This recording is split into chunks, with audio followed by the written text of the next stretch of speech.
We good, guys? Yes? Okay, great.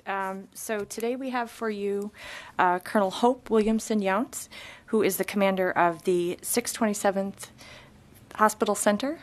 She is currently in Seattle, Washington. With her today is Lieutenant Colonel Jason Hughes. He is the commander of the 10th Field Hospital. Typical ground rules apply because we've got folks on the phone. We'll do 2 on the phone, 1 in the room, and we have about 30 minutes. So with that, I will turn it over to Colonel Hope Williamson-Younce for her opening statement. Good morning. My name is Colonel Hope Williamson-Younce, and I'm a proud Army nurse and commander of the 627th Hospital Center based in Fort Carson, Colorado. For this forward mission, we fly under the banner of Task Force West, led by Brigadier General Doug Cherry. We have an important mission. We are supporting a whole-of-government approach to, on order, receive non-COVID coronavirus patients from our surrounding hospitals in the Seattle, Washington area of responsibility. Now, this will allow those hospitals increased capacity to take care of COVID patients. We are establishing and quickly building medical capability and capacity for a Role 3 250-bed field hospital at CenturyLink Event Center. We are expeditionary, we're agile, and we're responsive. We have medical doctors, nurses, and support staff from all over the world. They mobilized in a moment's notice to support the American people. The Joint Medical Task Force is comprised of many different elements. 627th Hospital Center's 10th Field Hospital brings the 148-bed capability led by Lieutenant Colonel Jason Hughes. And there's 2 other elements from the 62nd Medical Brigade led by Colonel Laura Elliott, and they are based out of Joint Base Lewis McChord, Seattle. This gives us the home court advantage. We have the 47th Combat Support Hospital, and this is led by Colonel Amal Shatila, and the 520th Area Support Medical Company, and this is led by Will Mackey. So we look forward to providing world-class health care, and we are glad to be here. This is why we exist. I'll be followed by Lieutenant Colonel Jason Hughes, Field Hospital Commander. Good morning, ladies and gentlemen. Lieutenant Colonel Jason Hughes here, commander of the 10th Field Hospital at Fort Carson, Colorado. We exist to save and sustain lives anywhere in the world. We prepare for missions like this day to day in the field where we set up our field gear or in our medical treatment facilities worldwide like Colonel Williamson-Younce spoke to earlier. Our clinicians, our soldiers, work day to day in those DoD facilities, which are training platforms. We bring 148 of the 250 beds here at CenturyLink to bear from Colorado. That includes an emergency room, operating suites, lab, microbiology, blood banking capability, X-ray, mental health, and ministry services. Also 100 intermediate care wards and 40 intensive care units. And what I like to characterize this as a one-stop shop for your mind, body, and soul. And this is an important mission for us. First, I grew up in Washington State. To be able to come back here to my home and serve the American people is an opportunity of a lifetime.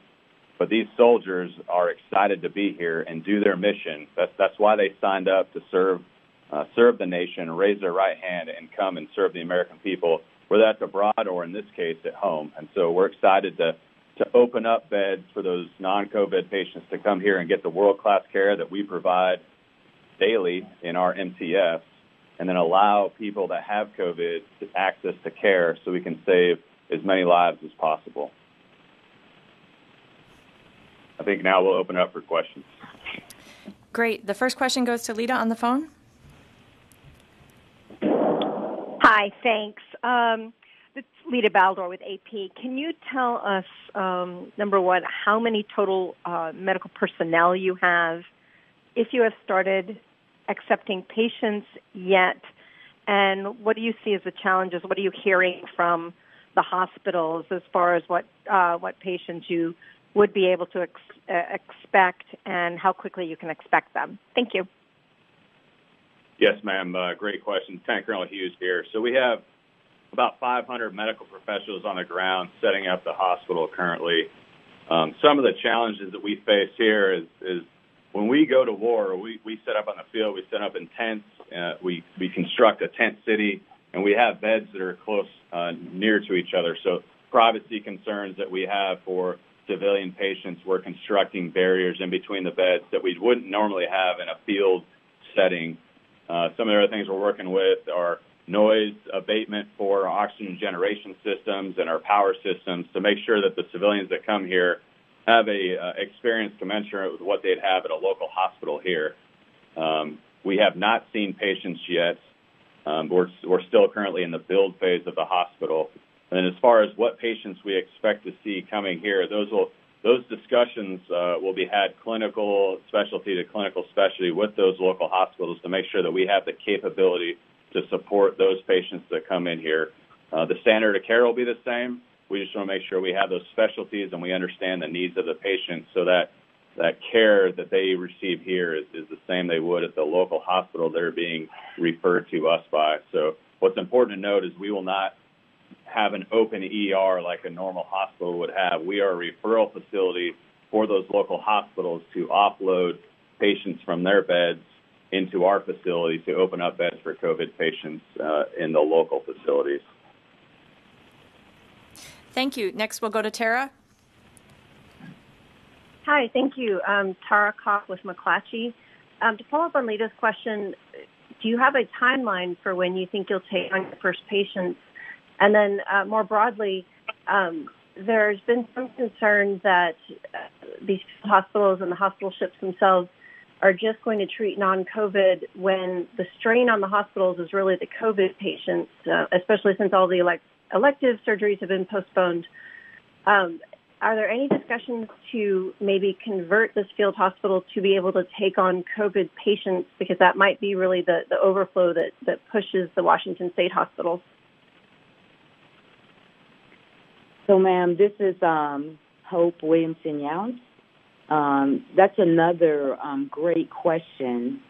So at this time, I can speak to the 627th Hospital Center mission and the 10th Field Hospital mission, and that is to take non-COVID patients in the 10th and the 627th Hospital Center.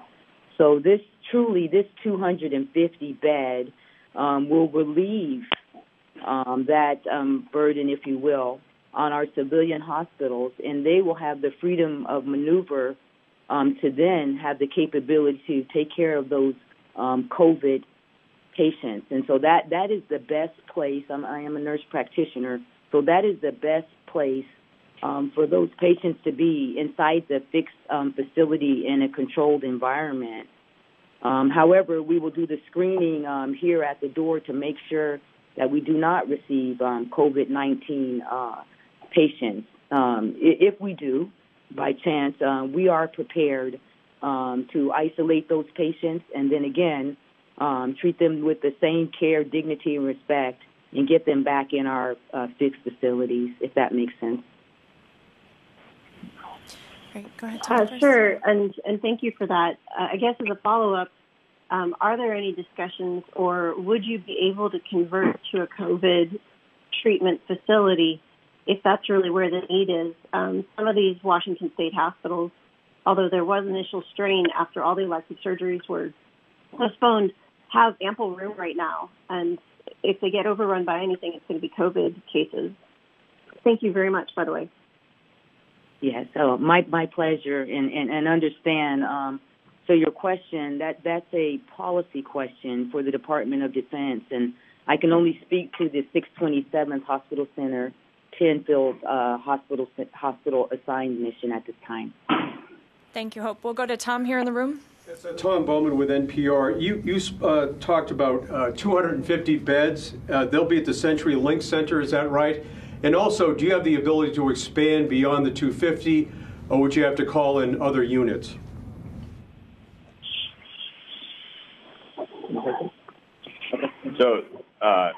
sir. Yes, all 250 beds will be here at the CenturyLink field.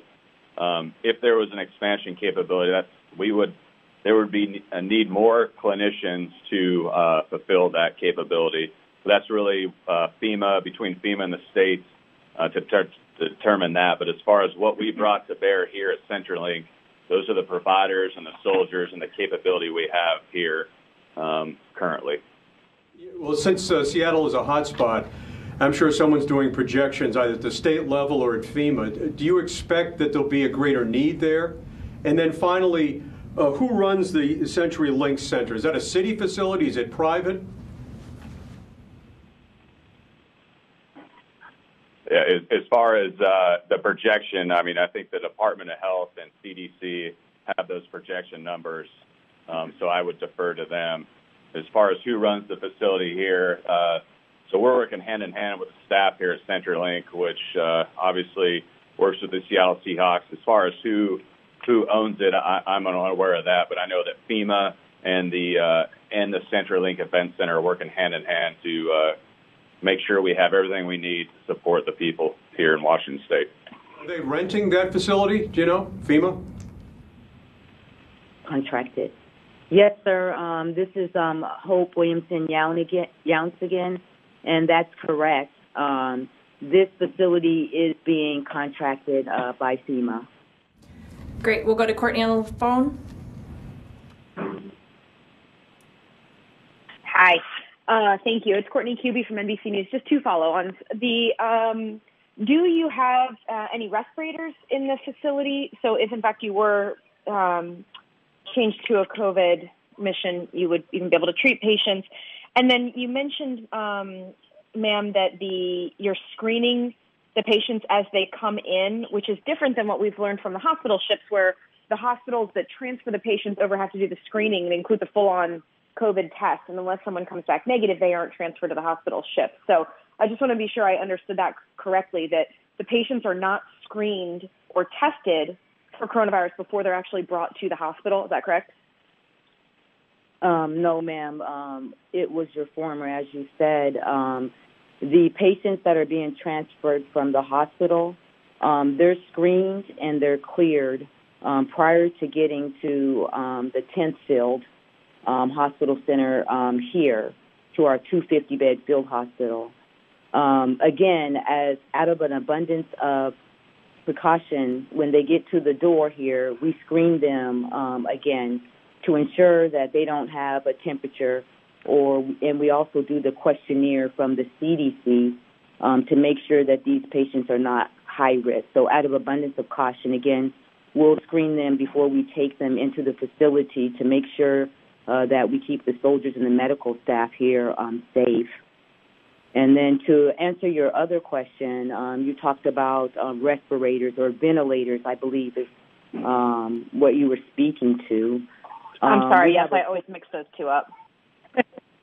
Yes, ma'am. For the respirators and the N95 masks, we have all of our personal protective equipment here, so that answers that one. Here for the staff to provide that safe care and to keep our staff safe. But the ventilators, we have 60 fully mission-capable ventilators here, and we can provide 60 ventilator beds. Great, thanks. Okay, great. And just to be clear, when you say that you're screening the patients when they get there, both at the hospital, they're being screened, and then when they get there, you mean with the temperature checks and the questionnaire, but at any point are people actually, do they have to test negative, like actually go through a COVID-19 test and come back negative before they're even transferred out of the hospital? Great clarifying question, ma'am. They do not. So we just want to make sure they've already been screened at the sending hospital. Again, that out of abundance of precaution, we screen them again, and then we do the CDC questionnaire. Okay, we'll go to Sylvia on the phone, please. Sylvia on the phone, please. Did you call me? Oui. This is Sylvie from AFP. Actually, Courtney asked my question, but in that case, if they don't get any COVID-19 test before getting to your hospital, you can suspect that at some point you will get some COVID-19 infected patients. Do I understand well? So yes, ma'am. I think when we look at the patients that come through the door, we'll still have the personal protective equipment, and we'll do the screening. What's important to note is we're still in discussions with local facilities here on how exactly that's going to work. And so we're doing what we call rehearsal of concept or battle drills in the military, really standard operating procedures of how each one of the hospitals local to us will refer or feed patients into this facility. And so we got on the ground, I believe, Wednesday was our ADVON. Last week, Friday was our what we call main body, or a majority of the troops showed up. And so while we're building this hospital, we have the clinical teams integrated and discussing with the Department of Health here at Washington State and the local medical community to make sure that we do this the right way and the patients that come here get the care they deserve without compromising this facility, if that helps answer that question or clarify. Yes, thank you. Great. We'll go to Jen in the room, Yes, please. ma'am.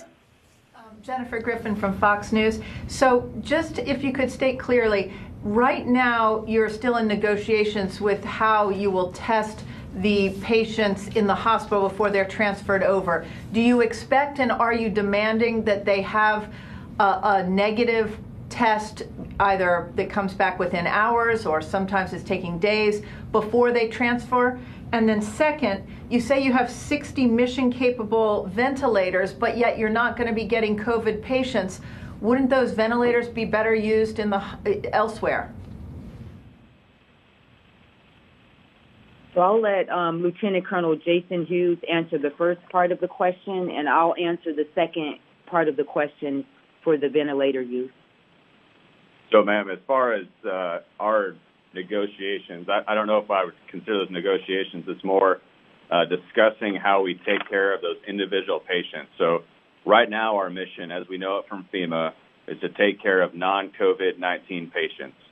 And so that frees up beds, and I understand the concern of the hospitals being overwhelmed by COVID-19 patients. But when we relieve the stress on those beds, it allows them to repurpose some of their clinical specialties in those hospitals to then focus on the COVID-19. So that's one of our missions here, is to release the stress on the health system, and that's one way we can do that, by taking those low acuity, mid acuity, or high acuity patients here that do not have COVID.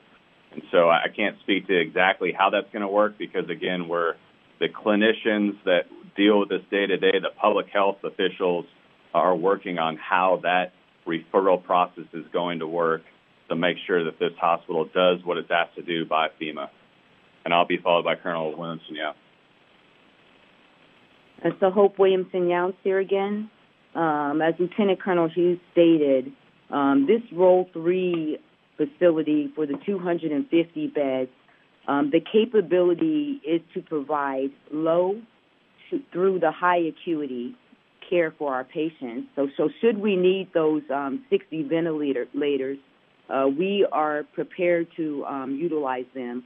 But again, with the Role 3 capability, those are integral to what we're providing here on the ground. Go to Ryan, please. Thanks. Colonel Hughes, sorry, I don't know if I might have missed this, but did you say when you will be able to start receiving patients and when you expect to start receiving patients? And then I had a quick follow-up. Yes, sir. So we're in the middle of building a hospital right now. I believe early next week is when we'll be available to receive a patient. But again, that's right now we're basically a construction zone, putting up all the military capability and then supplementing those with the patient privacy and infection control procedures here. So we expect to be ready to go early next week. And do you anticipate, just two quick follow-ups, do you anticipate patients arriving right away, or do you still need to kind of work out the referral process with the local hospitals? And that 500 you mentioned, is that going to be the steady state presence when the hospital is at IOC, or is that going to go down once construction is finished? No, sir. That's the steady state number, about 500 packs here. So we use those same soldiers to build the hospital as we do to staff the hospital. And then your first question is, so while we're building the hospital, a lot of our clinical staff is working with the local, medical facilities here and the Department of Health and FEMA to make sure that we do that right. So when we say we're open for business, that means we're available to receive patients.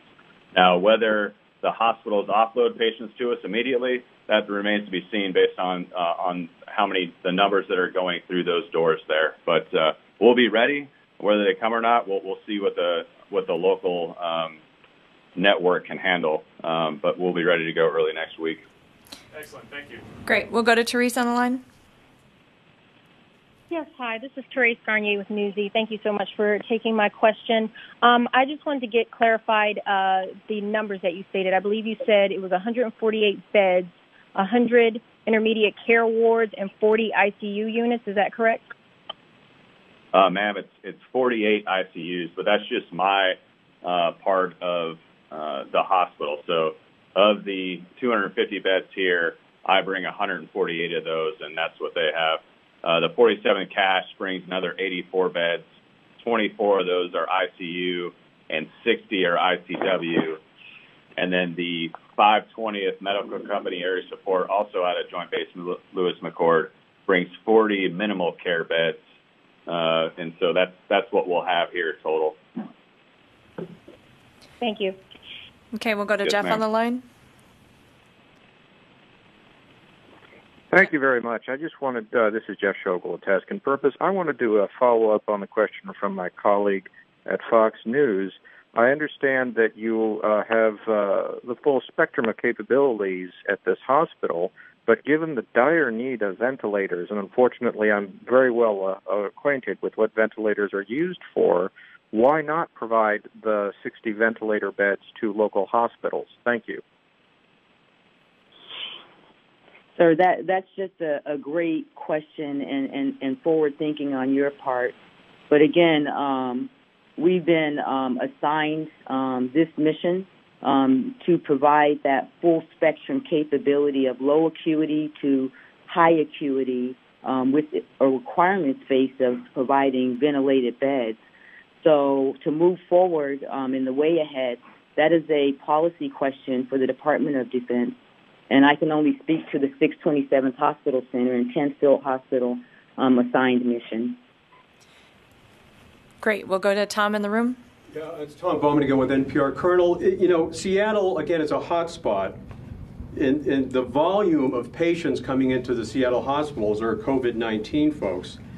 You're likely to see hundreds, if not thousands, in the coming week. So if you're not accepting any COVID-19 people, and I'm sure everybody's happy you have 250 beds, it seems you're not addressing the real need in Seattle. So, sir, appreciate your questions and comments. And again, we don't know what that patient load will be from the surrounding hospitals. And indeed, just to give you a picture here, we could receive patients that may have respiratory difficulty or some other kind of disease states that require ventilation. And so we have to be prepared to provide that great care. So, again, moving forward, that would be a Department of Defense question. Again, we can only speak to the 627th Hospital Center, 10th Field Hospital assigned mission set here on the ground. And you're in touch, obviously, with health providers in Seattle. Are they giving you any sense of the numbers, the need in Seattle? They would presumably know. Yes, sir. We have our leaders here on the ground, our clinical professionals that are engaged with the Department of Health, FEMA, and then all of our partners in the Seattle AOR. So they are having those discussions. So we will have a better understanding and a sight picture of what we're to receive here. Again, what are you hearing about numbers? Sir, I don't have that information at this time. Okay, we'll go to Jen in the room. What would it take to convert your hospitals to for COVID patients? If you're asked to do so, could you do so, and what would it take to convert? So, ma'am, right now that's not our mission. Obviously, if FEMA directed us to do that, we go into mission analysis and look at that. But that's really a policy question for the Department of Defense. Again, our job is to follow their direction, FEMA's direction, and so until we get a change of mission, our focus right now is building those 250 beds to support the non-COVID patients. Thanks. Laura?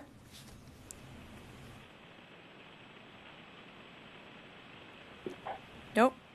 Okay. Team, please go ahead and start with your closing comments.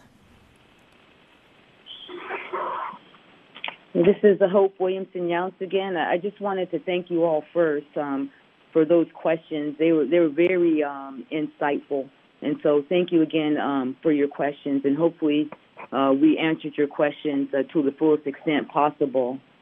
So in closing, just 2 touch points here, and that is I am absolutely confident that we will accomplish our mission to the fullest extent, and our team is well led, well trained, and well equipped. And in keeping with the Chief of the Staff of the Army's #1 priority, people are at the centerpiece, both our patients and our troops. And we are glad to be here to support the American people. Thank you. Lieutenant Colonel Hughes, again, Commander of 10th Field Hospital. Again, thank you for helping tell our soldiers' stories. This is the reason they raised their right hand, and I raised my right hand to join the military. It's for moments like this. Our role in life, our purpose is to save and sustain lives, but also to serve the American people worldwide. And so we are humbled and excited to be a part of this mission, this national fight against COVID-19, and to be a part of it. So, again, every one of these soldiers here is proud to be a part of the United States Army and to serve this country, as am I. And for me to be able to come back to my home state and know that I can free up beds at a local facility so one of my family members who might come down with the disease has the ability to go get health care, it's something that is a lifetime dream for me. So I appreciate you telling our story and asking those tough questions, and I look forward to speaking to you again in the future.